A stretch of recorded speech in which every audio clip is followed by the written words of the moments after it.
안녕하십니까, 타시엠입니다. 자, 오늘은 막시무스 13 히어로입니다. 만약에 그 많은 Z보드들 중에 Z 시리즈를 대표하는 보드 딱 한 장만 대라, 그러면 저는 망설이지 않고 막시 히어로를 꼽을 것 같아요.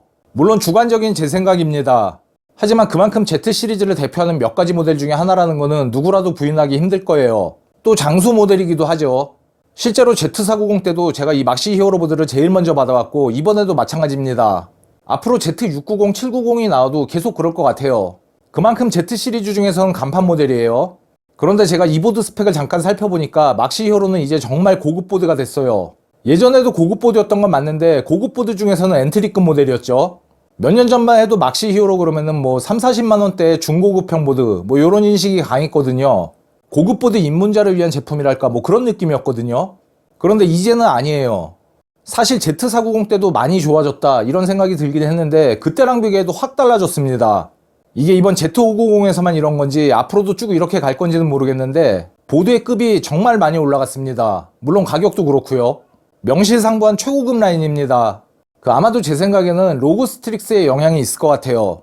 전에는 로그 제품 중에서는 얘가 제일 막내였거든요. 하지만 지금은 메인스트림급 모델 중에 로그가 붙은 거는 막시무스 뿐이 아닙니다. 그래서 아수스가 막시무스하고 스트릭스 사이에 선을 딱 그은 것 같아요. 스트릭스는 선 넘지 말라 이거지. 예전에 히어로 같으면 선 넘어도 돼요. 막 비벼도 돼. 그런데 이제는 경계선이 확실합니다.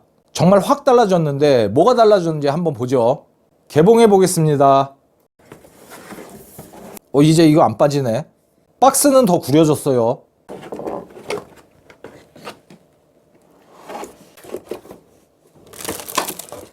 일단 첫인상은 간지가 줄줄 흐릅니다.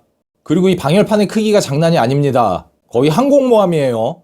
실제로 중심만 잘 잡으면 사람이 올라갈 수도 있을 만한 면적이에요. 방열판 크기만 큰 게 아닙니다. 파워 스테이지는 14 플러스 2페이지인데 무려 90A짜리고 텍사스 인스트루먼트에서 만든 거예요. PWM 컨트롤러는 ISL 69269 쓰고 있고요. 그 14 플러스 2페이지가 V코어의 14, SOC의 2페이지거든요.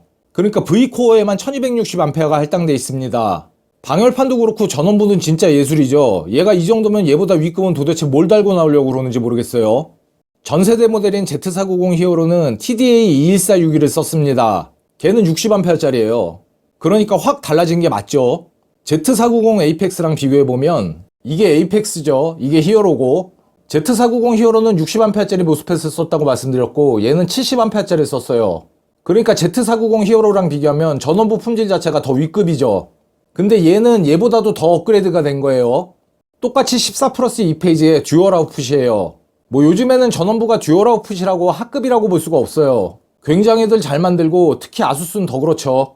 이 Z590에도 에이펙스가 나올지 모르겠는데 나온다면 어떤 전원부를 달고 나올지 참 기대가 됩니다. 방열판도 얘가 한창 크고요. 그러니까 11세대 CPU 중에 하이엔드가 8코어짜리인데 도대체 전기를 얼마나 많이 처먹길래 이렇게 전원부를 빵빵하게 만들었는지 모르겠습니다. 저 다크 히어로보드 가지고 있는 거 꺼내가지고 한번 비교를 해보고 싶네요. 이게 원래 오늘 개봉할 게 아닌데. 얘도 이거 안 되네. 이게 다크 히어로고 이게 안 다크 히어로예요. 얘도 방열판은 큽니다. 근데 냉정하게 비교를 해보면 얘가 더 커요. 그리고 재밌는 게 전원부 구성이 거의 똑같습니다. 얘도 모스펫에 95410R를 썼어요. 그리고 똑같은 14 플러스 2페이지의 듀얼 아웃풋이에요. 그러니까 아수스가 이 보드부터 텍사스 인스트루먼트하고 친해진 것 같아요. PWM 컨트롤러만 다릅니다. 얘는 TDA 1405i고 얘는 ISL 69269예요. 뭐 둘 다 알아주는 컨트롤러죠. 그래서 얘부터도 스펙이 심상치가 않았었는데 얘는 뭐 성격이 거의 특별판이니까 그래가지고 잘 나온 줄 알았는데 얘도 그렇다는 거죠. 가격도 무려 미화 500불입니다. 그 정도면 분명히 우리나라에서 이거 60만원 넘을 거예요. 그러니까 예전에 알던 3, 40만원짜리 히어로랑 비교하면 격이 좀 다릅니다. 전원부만 그런 게 아니에요. 일단 Z590부터는 PCI 4.0을 지원합니다. 그리고 메모리도 네이티브 3200을 지원하고요. 오버클럭 시 5333까지 가능합니다. Z490 히어로가 4800이었으니까 많이 올라갔죠. 그 다음에 이 두 가지 보드는 출시일 기준으로 3개월 정도밖에 차이가 안 나거든요. 그런데도 그 사이에 바뀐 게 몇 가지가 있어요. 일단 오디오 코덱이 기존에 아수스에 쓰던 것 중에서 제일 좋은 게 AAC 1220이었습니다. 얘가 1220을 썼죠. 그런데 불과 석 달 사이에 AAC 4082가 나왔습니다. 여기 지금 가려서 안 보이지만 얘는 오디오 코덱이 AAC 408이에요. 그리고 당연히 아수스에서 나온 보드라고 다 4082를 쓰는 게 아닙니다. 로그라인 중에서도 최상위급에만 4082를 써요. 좀 쭈글쭈글한 애들한테는 4080을 씁니다. 그나마도 4000번대는 로그라인 하나 쓰는 것 같고요. 터프 정도 급에는 여전히 ASC 1200을 씁니다. 그리고 그나마도 고급 축에 속하는 거고 그 아래 프라임 그런 애들은 ASC 897이에요. 그러니까 오디오 등급이 얘보다도 한 등급 더 올라갔습니다. 아, 그리고 얘는 참 8 플러스 4핀이죠. 얘는 8 플러스 8입니다. 11세대가 생각보다 전기를 아주 많이 쳐먹는 것 같아요. 예, 그 다음에 또 달라진 게 무선랜입니다. 얘가 다크 히어로고 얘가 안 다크 히어로인데요. 여기만 보고 이 두 가지 보드를 구분하는 법 아십니까?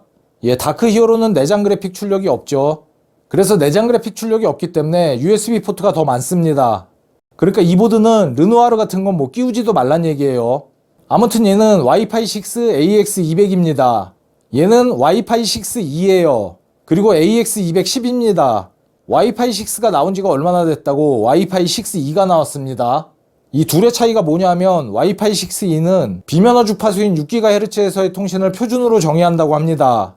아, 얘는 나온 지 몇 달이나 됐다고 써보지도 못했는데 구형 모드가 됐어요. 뭐지 이 아끼다 똥된 기분은? 아, 근데 진짜 아낀 것도 아니야. 시간이 없어서 못 써봤어요. 괜히 억울하네. 그리고 랜도 듀얼랜이죠. 인텔 i225V입니다. 2.5GB짜리죠. 자, 이렇게 확 달라진 히어로 보드를 가지고 이제 테스트를 한번 해보겠습니다. 이런 전원부나 오디오나 랜 같은 거는 오버클럭하고는 별개예요. 항상 말씀드리지만 해봐야 아는 겁니다.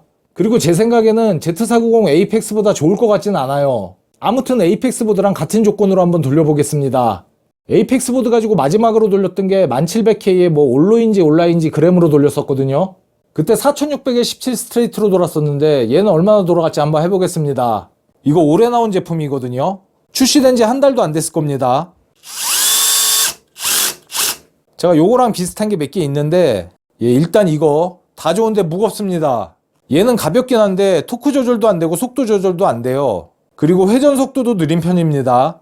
그런데 얘는 저 두 가지 제품의 단점을 완벽하게 커버합니다. 일단 토크 조절, 속도 조절 다 가능하고요. 브러시리스 모터라서 회전 속도도 엄청 빠릅니다. 그리고 앞에 장점들을 다 합친 것보다 더 큰 제일 큰 장점은 가볍습니다. 배터리 포함해서 무게가 750g이에요. 그 무게가 얼마나 가벼운 건지 잘 모르시는 분들도 계실 텐데 1kg짜리도 거의 없습니다. 정말 PC 조립용으로는 가장 진화한 제품입니다. 그런데 PC 조립을 자주 하시는 분이 아니라면 사실 뭐 이런 거 필요 없죠. 그런데 업체에 근무하시는 분이 계시면 사장님 쫄라가지고 이거 하나 사달라고 그러세요. 보통 어떤 걸 많이 쓰는지 제가 아는데 이거 써보시면 그거 못 씁니다. 근데 이게 이름이 뭐더라? 다나와에서 보시 제품으로 검색해서 가장 최근에 출시된 모델 찾으시면 얘입니다. 무슨 HX인가 그래요. 테스트 환경입니다. 쿨러는 커스텀이고 라디 사이즈는 약간 큰 2열 라디. 램은 알리오 올리오 3200의 CA14짜리예요. 서멀테이크에서 나온 커맨더 시리즈 케이스가 사실 그다지 마음에 들진 않는데요. 딱 하나 마음에 드는 게 이 부분에 이렇게 절묘한 위치에 구멍이 뚫려 있습니다. 이쪽에도 하나 있고. 그래서 이게 120mm 사이즈 펜인데 이 구멍하고 사이즈가 딱 맞아요. 그래서 여기다가 묶으면 정확히 램 위에 위치하게 되고요. 요 구멍 두 개에다 묶으면 메인보드 방열판 시켜주는데 또 딱입니다. 예, 링스 완주했습니다. 잔착감 안 틀어지고 잘 돌았어요. 램 타이밍은 이렇습니다.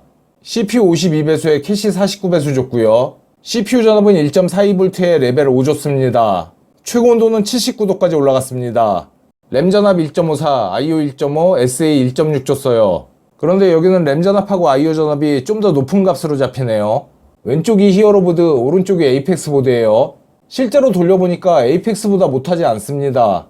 거의 비슷한 수준이라고 보여지는데 RTL하고 IOL은 에이펙스보다 좀 안 쪼여져요. 나머지 세부 램타는 에이펙스보다 오히려 나은 것 같습니다.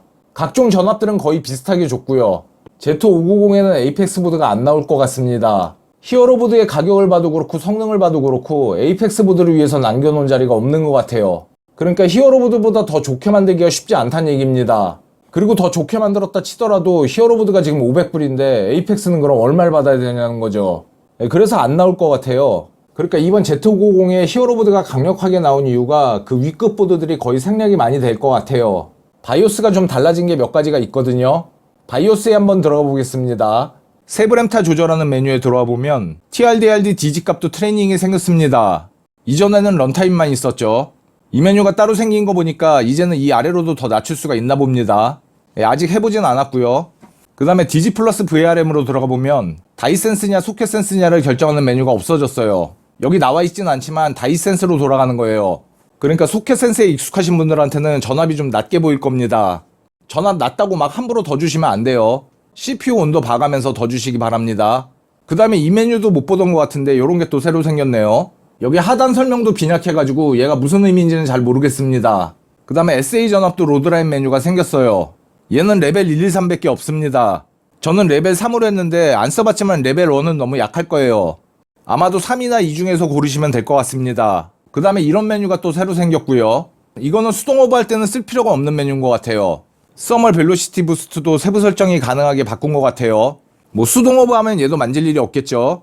그 다음에 이게 제일 재밌는 변화 중에 하나인데 이 전압 색깔이 현실적으로 바뀌었습니다. 이거 지금 잘 보이실라나 모르겠는데 분홍색이거든요. 전에는 이거보다 한참 아래서부터 시뻘건색이었어요. 그런데 이게 빨간색 밑으로 주면 램오버가 사실 거의 잘 안 됩니다. 그런데 이걸 만약에 오토로 놔두면 자동으로 들어가는 전압이 한 1.65V쯤 됐습니다. 빨간색으로 바뀌는 건 1.35부터 바뀌는데 1.65가 들어간단 말이죠. 그래서 좀 그런 모순이 있었습니다. 예, 이 정도 넣으셔도 됩니다. SA하고 IO 전압을 높게 주는 거에 대해서 겁먹으실 필요가 없습니다. 이 정도 전압은 충분히 잘 버팁니다. 단 CPU 쿨링이 어느 정도 뒷받침이 돼야 돼요. IO 전압은 딱 1.5V까지가 분홍색이네요. 여기서 0.01V만 올라가도 빨간색으로 바뀌어요. 그죠? 예, 여기서부터 색깔이 바뀝니다. 이렇게. SA 전압은 1.7부터가 빨간색이에요. 그러니까 빨간색 되려면 한참 멀었습니다. 자, 그리고 SA 전압의 모드를 이렇게 선택할 수 있게 바뀌었고요. 전에는 이런 거 안 물어보고 그냥 수동이었죠. 그 다음 툴 카테고리에 들어와 보면 여기서 윈도우 부팅을 안 하고 바로 램 테스트를 해볼 수가 있어요. 여기 들어가서 이걸 누르면 바로 램 테스트를 시작합니다. 이렇게. 근데 이게 여기서부터 2시간이 걸려요. 이 램테스트 86이라는 프로그램은 저도 처음 써보는 건데 돌려보니까 생각보다 좀 알차게 구성이 돼 있어요. 나름 유용합니다. 에러 없이 잘 통과했고요. 패스하고 나면 이런 요약 정보들이 나와요. 이게 램테스트 86의 메인 화면입니다. 뭐 여러가지 메뉴가 있는데 운영체제 없이 돌아가는 프로그램 치고는 꼼꼼하게 잘 만들어놨네요. 이거 뭐 벤치마크도 있는데 한번 돌려보겠습니다.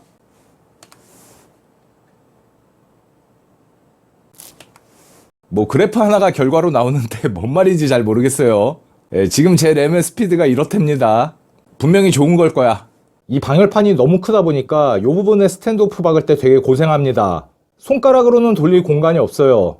공구로 쓰기에도 공간이 답답해가지고 그냥 대충 돌아가는 데까지 조였는데 풀릴 때가 걱정이 됩니다. 그리고 이 CPU 보조 전원 꽂는 것도 되게 힘들어요. 특히 저 초록색 케이블은 꽂는데 되게 애먹었고요. 케이스 천장 부분에 여유가 없으면 아예 불가능할 것 같아요. 이 방열판이 하도 크다 보니까 이런 애로사항이 있습니다. 자, 마블 어벤져스 마스터키 나눔 한 번 더 갑니다. 이번에는 3장이니까 3분 추첨하겠습니다. 어벤져스라는 단어가 포함된 댓글 아무거나 달아주시면 돼요. 신청 마감 및 추첨은 목요일 2시까지니까 그때까지 신청해 주시면 됩니다. 자, 오늘 영상은 여기까지입니다. 긴 영상 시청해 주셔서 감사합니다. 안녕히 계십시오.